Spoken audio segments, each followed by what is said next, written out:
Hello friends, मैं हूं आपके सामने गौरव मिगलानी। हमारा जो चैप्टर कंटिन्यू चल रहा है that is bank reconciliation statement. तो क्वेश्चन की स्टार्टिंग अब हमको करनी है पासबुक के फेवरेबल बैलेंस से, जिसको हम पासबुक का क्रेडिट बैलेंस भी कह सकते हैं। तो स्टेटमेंट के अकॉर्डिंग हम देखते हैं क्या दिया हुआ है। मोहन की पासबुक में क्रेडिट बैलेंस दिया हुआ है 15,000। तो डेफिनेटली हम उसको कहां पे राइट कर देंगे? प्लस आइटम्स में। स्टेटमेंट की जो हमारी सेकंड इक्वेशन है वो देखिए क्या कहता है। कहता है कि हमने 8,000 के चेक इशू किए थे, इसमें से 3,200 के चेक्स ऐसे हैं जो पेमेंट के लिए प्रेजेंट हुए हैं। तो मान लीजिए मैंने 8,000 के चेक इशू किए होंगे। तो 8,000 के जब चेक इशू किए थे तो मुझे लगा कि 8,000 मेरे बैंक में से कट जाएंगे, 8,000 मेरे बैंक में से कट जाएंगे। पर इसमें से हुआ क्या? इसमें से सिर्फ 3,200 ही मेरे बैंक में से माइनस हुए हैं, जो पेमेंट के लिए मतलब प्रेजेंट हुए हैं। मतलब 4,800 मुझे क्या करना है? कैश बुक में वापस प्लस कर देना चाहिए। अब जैसे कि मैंने आपको पीछे वाले क्वेश्चंस में बताया था, अगर ये क्वेश्चन हमारा कैश बुक के बैलेंस से स्टार्ट होता तो बीआरएस के अंदर हमको क्या करना होता? 4,800 को प्लस आइटम्स में हम राइट कर देते। अब क्योंकि हमें क्वेश्चन की शुरुआत कहां से करनी पड़ी है? पासबुक के बैलेंस से। तो जो आइटम्स हम पीछे वाले क्वेश्चंस के अकॉर्डिंग हम प्लस करते आ रहे थे, वही आइटम्स अब मुझे यहां पर रिवर्स करनी है, बोले तो माइनस में लिखनी है। तो आप 4,800 क्या कर दीजिए, यहां पर माइनस में लिख दीजिए। क्योंकि कैश बुक के अकॉर्डिंग जितने भी क्वेश्चन हमने बीआरएस में स्टार्ट किए थे, जो आइटम्स हम प्लस में लिखते आ रहे थे, उसको अब हमको क्या करना है? माइनस में लिखना है। और जो आइटम्स हम पहले माइनस करते आ रहे थे, उसको हमें क्या लिखना है? अब प्लस में लिखना है। आगे देखिए स्टेटमेंट नंबर 3 के अकॉर्डिंग वो क्या कह रहा है। एक चेक है 2,200 का, paid by him into the bank on the 26 March is not yet credit in the passbook. हमने 2,200 का एक चेक दिया था, तो वो बैंक में अभी तक क्रेडिट ही नहीं हुआ। मतलब मैंने 2,200 का चेक कोई भेजा हुआ कलेक्शन के लिए, वो मेरे बैंक में अभी तक डिपॉजिट नहीं हुआ। डिपॉजिट नहीं हुआ तो मुझे क्या करना है? उसको माइनस करना है।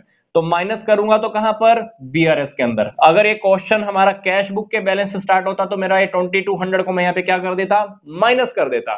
पर क्वेश्चन की शुरुआत क्योंकि हमारी पासबुक के अकॉर्डिंग है, तो जो आइटम मुझे माइनस करनी थी पीछे वाले रूल्स के अकॉर्डिंग, वो यहां पर रिवर्स हो जाएगी। तो उसको मैं कहां लिख दूंगा? प्लस आइटम्स में लिख दूंगा। यहां पे सामने आप ट्रांजैक्शन का नेम लिखते रहेंगे। आगे देखिए, he had also received a check for 500 which also entered by the him in the bank column. The cash book was omitted to the paid in the bank. मेरे को एक 500 रुपए का चेक मिला था, वो चेक मैंने यहाँ पे तो लिख दिया, बट रियलिटी के अंदर वो मैं बैंक में भेजना ही भूल गया। बैंक में मैंने कलेक्शन के लिए भेजा ही नहीं। मेरे को लगा था कि मैंने बैंक में भेज दिया, पर मैंने बैंक में नहीं भेजा। कैश बुक में तो मैंने लिख दिया। तो अभी क्या करना है? वो हमें कैश बुक के बैलेंस के अकॉर्डिंग अगर हम शुरू करते हैं तो क्वेश्चन के अंदर मुझे क्या करना होता? माइनस। पर क्वेश्चन क्योंकि हमारा पासबुक के अकॉर्डिंग स्टार्ट है, तो हमें ये आइटम 500 की यहां पर कहां लिखना होगा? प्लस आइटम्स में लिखना होगा। आगे देखिए, 30th मार्च को एक चेक है 1570 का, received by him was paid in the bank but the same was omitted to the enter the cash book. 1570 का एक चेक था जो बैंक ने बैंक में भेज दिया और बैंक में हमारा अमाउंट भी आ गया, पर ये वाला चेक मैं अपने यहां पर कैश बुक में लिखना भूल गया। लिखता तो कहां पे लिखता? प्लस में। तो यहां पर ये प्लस आइटम में प्रेजेंट कर देता। अगर बीआरएस हमारी शुरू होती कैश बुक के बैलेंस से, तो ये 1570 यहां पर कहां लिख देता? प्लस आइटम्स में। अब क्वेश्चन क्या ये वाला हमारा सॉल्यूशन है, तो हमको यहां पर माइनस आइटम में लिखना होगा 1570। आगे देखिए, there was a credit of the 150 interest on the current account. Passbook से आपको पता चला होगा कि हमको करंट अकाउंट के ऊपर इंटरेस्ट मिला है कितना? 150 का। तो ये 150 अब कहां पे लिख देते हैं? यहां पर क्योंकि क्वेश्चन हमारा पासबुक के अकॉर्डिंग है, तो हमें कहां पे लिखना होगा? इसको माइनस आइटम्स में लिखना होगा। आगे देखिए, बैंक के चार्जेस भी हैं 25 रुपीज के। बैंक के चार्जेस यहां पर आपको पासबुक में देखने को मिले होंगे, बैंक के चार्जेस। तो क्वेश्चन अगर हमारा ये वाला होता तो हम क्या कर देते? 25 रुपीज को माइनस कर देते। बट क्वेश्चन तो हमारा पासबुक से स्टार्ट हुआ है, तो इसको आप 25 रुपीज को प्लस आइटम्स में लिख दीजिए। तो जैसा कि क्वेश्चन आपका कंप्लीट हो जाएगा, आप क्या कर देना? टोटल कर देना। टोटल जब आप करोगे तो इधर का टोटल आ जाएगा ये, और इधर का टोटल आ जाएगा 6520। तो प्लस आइटम्स का टोटल माइनस आइटम के टोटल से ज्यादा है, एक्सेस है, तो डेफिनेटली आपके पास डिफरेंस आप फाइंड आउट करोगे तो ये आ जाएगा 11205। इसको हम बोलेंगे balance as per cash book. ये हमारा कैश बुक के अकॉर्डिंग बैलेंस है, ब्रैकेट में लिख देना debit. Debit balance as per cash book.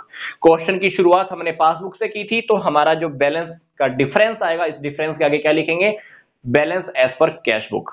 पर ये कौन सा बैलेंस है, डेबिट बैलेंस। क्यों, क्योंकि प्लस आइटम्स माइनस आइटम से ज्यादा है, तो debit balance as per cash book. मिलूंगा जल्दी से नेक्स्ट वीडियोस में।